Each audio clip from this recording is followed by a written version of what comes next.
Hello and welcome to Precon Decon, the video series where I deconstruct the pre-constructed decks of Magic the Gathering's history. In this video we're going to look at the last of the Return to Ravnica intro decks, and we're going to look at Selesnya Surge, which is white and green. Let's dive in, start looking at the deck list. So we've got 17 creatures, 11 instants, 2 artifacts, 5 sorceries, and 25 land. We've got mana curve off to the side there. Let's press on, look at the cards. So, not the foil face rare, which seems insane to me, is Wayfaring Temple. So one a green and a white for an XX. Its power and toughness equal to the number of creatures you control. So whenever Wayfaring Temple deals combat damage to a player, you populate. So populate is the new Selesnya keyword in this Ravnica block.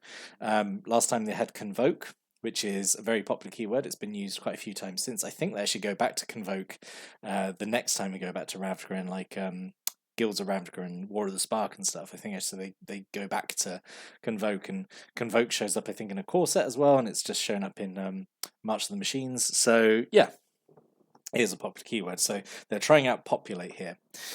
So populate is you choose a token on the battlefield, and you just make a copy of it. So yeah, so it's really interesting that Selesnya have gone from saying in the previous previous time I went to Ravnica, all their tokens were pretty much like saprolings, whereas now Selesnya's thing is making, I think, like lots of different types of tokens, of different sizes that you can populate, so more like variety, I suppose, rather than just saprolings. So yeah, I think it's like an interesting keyword. Yeah, I don't know. Didn't really play with or against it that much, so I don't really know how good Populate was.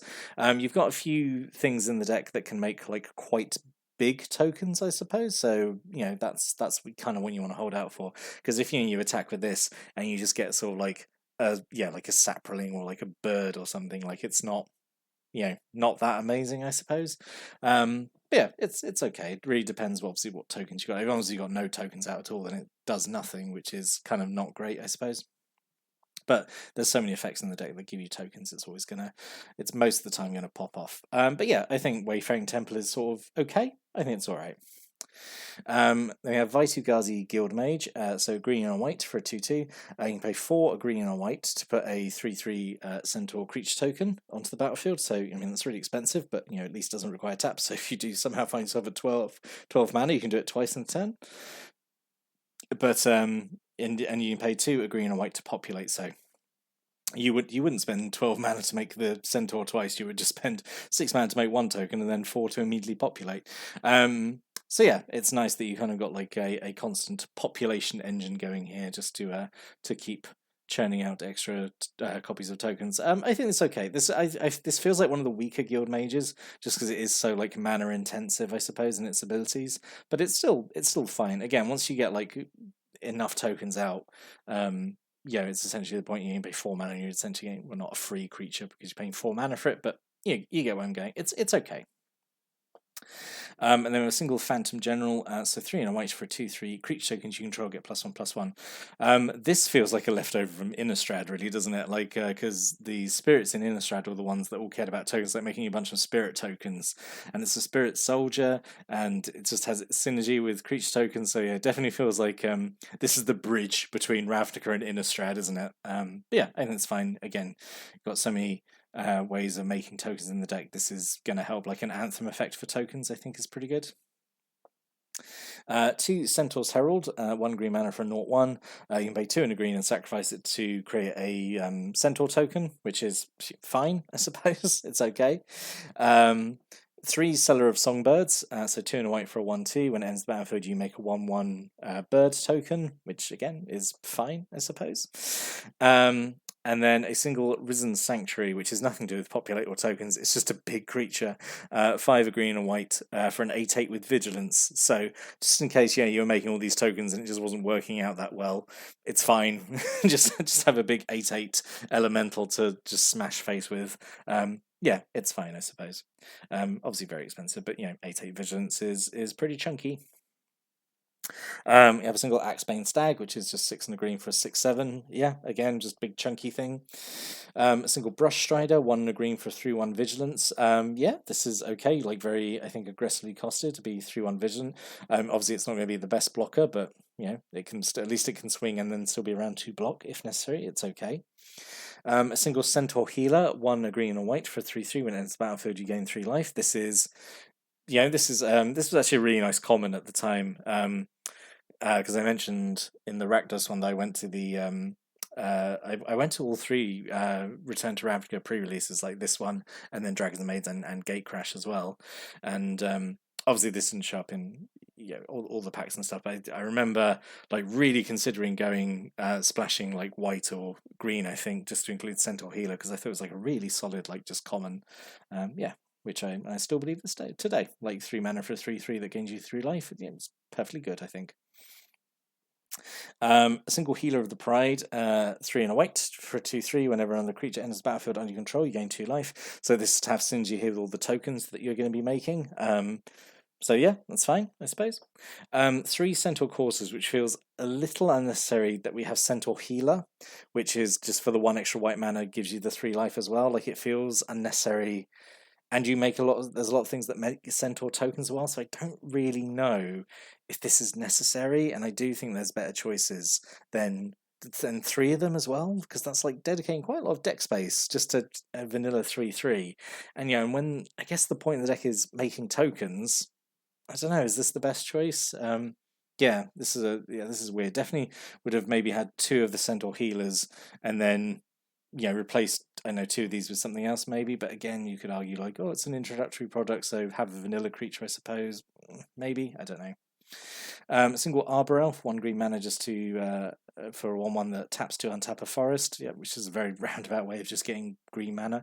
Although, if you do have a way of putting auras or something on a forest so it produces more than 1 mana, I suppose. I mean, I don't think you do in this deck, but it's always an option, I suppose. Right, spells that make tokens, which is what we actually really care about. So we have 2 Eyes in the Sky, so 3 and a white instant. You make a bird and then populate, so it's either 4 mana make 2 birds, or 4 mana make a bird and then potentially make a centaur, which is obviously more preferable, I suppose. So yeah, I think this is fine having 2 of these.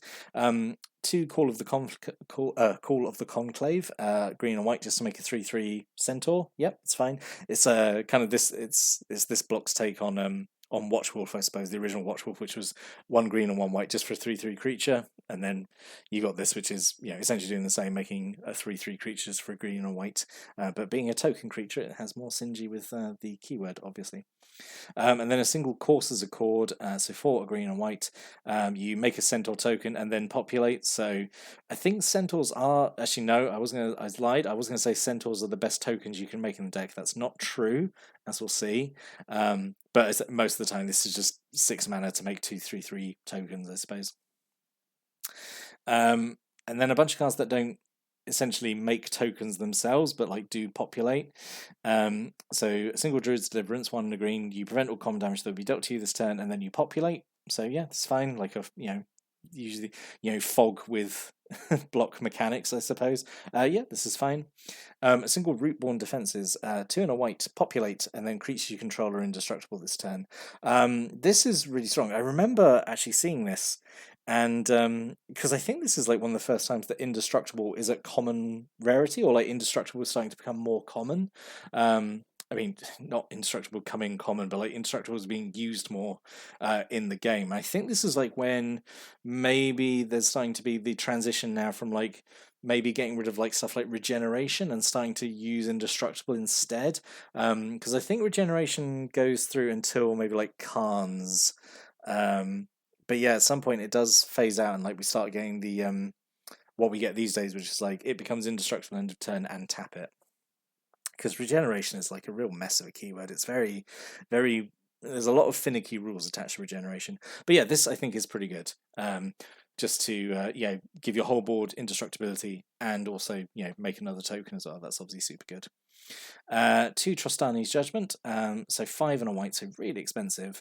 But instant speed, you exile a creature and then you populate. So it is expensive, but it can potentially do a lot. It is a straight up unlike a lot of white cards, there is no restrictions on the exile. It's not like exile a creature with a certain power or toughness, or if they're attacking or if they're blocking. It's just straight up nope, that one's gone. It's straight up exiled. And also it's not like an O-ring effect. It's not exile it until something else happens. Nope, just gone. And then you get to populate as well. So yeah, expensive, but I mean, at commoners actually as well, being able to exile something at common level and then populate, it's all potentially doing quite a lot for 6 mana there. 2 Chorus of Might, 3 in a green, to give a creature +1/+1 and trample, and the +1/+1 is for every creature you control. So if you make a bunch of tokens, obviously you do this.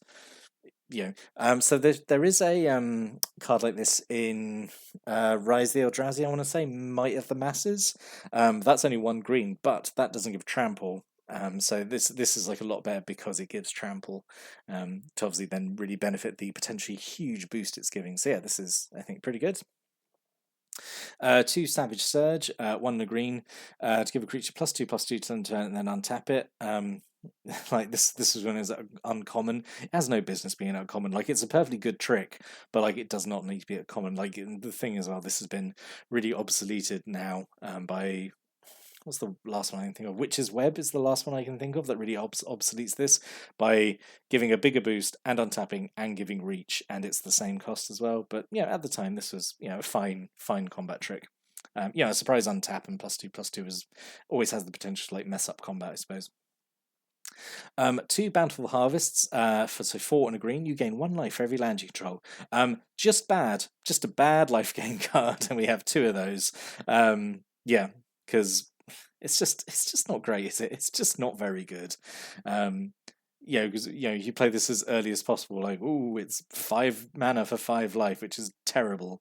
I do not know at what point it is worth casting this spell. Maybe if you have I don't know, if you got all your land out, if you got 25 land out, then maybe 5 mana for 25 life might be worth it then. But it's just a bad card. Especially as we have a single Heroes Reunion in here. So this is actually a nice reprint from Invasion Block. But a single green and white, just gain 7 life, and at instant speed. I don't think the last one is. Yeah, the other one's at sorcery speed. So, there's a lot of redundancy, I feel, in this deck. We got Centaur Healers and Centaur Coursers, and then we got bad life gain spells as opposed to a fairly okay life gain spell. I mean, it is still just a life gain spell, but it's only 2 mana for guaranteed 7, as opposed to the other one, which is 5 mana and at sorcery speed, and it's just bad. It's just bad, isn't it? Right, so then we have 2 Selesnya Key Runes, so 3 mana artifact, taps to give you green or white, and you spend a green or white to make it a 3/3 green and white wolf artifact creature end of turn. This I feel is one of the more disappointing Key Runes, because all the other Key Runes get animate into a creature that is maybe smaller, maybe only 2/2 or 2/1s or something, but they usually get a pretty good keyword on it, like First Strike or Death Touch or Lifelink or something. So this one just becomes a 3/3 beta, which is it's still fine. It's still only 2 mana to get that, but disappointing, I think, compared to the other key runes, I suppose. But it's still a mana rock. It's still fine. So then the foil face rare, which is weirdly a land, which is I don't think we ever see that again, actually, in all these intro packs, is Grove of the Guardian. So taps give you 1 colorless, and you pay 3 a green and a white, tap it, tap 2 untapped creatures you control, sacrifice Grove of the Guardian to make an 8/8 green and white elemental with vigilance. So this is the best token you can make, right? The thing is, though, you have to go through so much. So it's 5 mana, tap this, tap 2 other untapped creatures, and you sacrifice this to make you make a token and thing. And it's still okay, I suppose, but it's a lot to do just to make a token creature which can just be gotten rid of with a single unsummon or something, or I don't know. It's just it's okay. It's okay, I suppose, kitchen table casual, because if that elemental sticks and you get to populate and make extra copies of it, then you're laughing. But yeah, I think the setup is very kind of clunky to get there, I suppose. And then a single Guildgate, and then 11 plains and 12 forests. So, yeah, I'm not super keen on this one, honestly. Actually, after looking through it, like when I was doing the graphics, where I was like, oh yeah, this looks okay. But now I've gone through and going, just like, I don't know, it feels a bit. Let's talk about an alternate rare first of all. So instead of that Grove of the Guardian, 100% growing ranks. This just gives you a guarantee to populate every turn, which is 100% what the deck wants to be doing. So yeah, absolutely that. Would have also thrown in Selesnya Charm. Again, this is a deck that really would have benefited from having its charm in it. So Selesnya Charm is a really good multi-purpose card, single green and a white, to either give something +2/+2 and trample on turn, or you exile a creature with power 5 or greater, or you make a white knight creature token. So this deck kind of the exile effect maybe not so much, but like the the combat trick and making a token. It definitely wants both of those effects, so definitely could have had Selesnya Charm in here. I think like there's definitely cards you could have cut, like I don't know. Well, the Bountiful Harvest, but those are commons, I suppose. There's definitely an uncommon somewhere in the deck that could have been cut, and really surprised this one in here. Attended Knight. So it's 2 and a white for a 2/2 with first strike, which is perfectly fine. And when it enters the battlefield, makes a soldier creature token. It makes a creature token. That's what the deck wants to be doing. Like, I don't know why there's 3 centaur coursers and like none of this, I suppose. The only reason I can really think of is, and I'm going to go on a slight tangent here, but like this was an issue that was raised actually way back in when I was looking at the Time Spiral decks, and there was the fungus deck, which essentially needed a lot of extra stuff to play because you needed stuff to track sapling tokens and also stuff to track spore tokens. And I guess when you've got decks like this where you're kind of meant to be playing them straight out of the box, like assuming like someone picks this up and they've got access to like literally nothing else, like literally just the deck, and they maybe have pen and paper to keep track of life maybe. And this was like before decks were starting to be packaged with tokens and stuff, because that was fancy if you got like token cards in a precon. That was like something that like the dual decks did. And I think later on maybe like Planeswalker decks and obviously like Commander decks did it as well. But like these intro packs, I don't think were including like token cards. So I suppose in that regard, like the more kind of tokens like the deck produces, the more there is to keep track of. Like for a new player who maybe doesn't have the resources to track multiple, like say track soldiers and knights and centaurs and say like saprolings and elementals and birds. It can get maybe a little bit overwhelming. Say they might not have access to those tokens. I mean, I do feel like you could have just included the tokens; it would have been fine. Yeah, that's the excuse I'm trying to make, I suppose, maybe for why certain cards weren't included. But I'd really like to hear what other people think of that in the comments below. So in summary, yeah, I do think this one's actually a little bit disappointing. I have no idea how it would have played out of the box. I mean, it seems okay. It seems solid enough. You've got stuff that makes tokens. You've got populate cards. You've got stuff that cares about token creatures. Just I think there's just a few like very weird choices made in terms of cards, but as I've said, like that could be just because maybe they were trying to cut down on, or like not cut down on anything, but like cut down on complexity and like improve accessibility, I suppose, to new players. Maybe, I guess. I mean, that's just what I'm going with. But yeah, it seems okay, but I'm not too impressed by it, honestly. But yeah, if you got any thoughts about this deck, if you any stories or thoughts or comments or opinions about the deck or the cards in it, or what do you think about, I don't know, just tokens in general, like, and maybe have you had a problem when you've played a deck out of the box and it's needed you to make tokens and you just haven't been able to do that? Like, have you had something like that happen? Stick a comment like that if you've got a story like that. Would really like to read that and get people's kind of insights and opinions on it. But we're now done with Return to Ravnica, so we're going to move on now onto Gatecrash. Yes, it is Gatecrash. So we'll start that tomorrow. But yeah, thanks for watching and listening, and have a great day.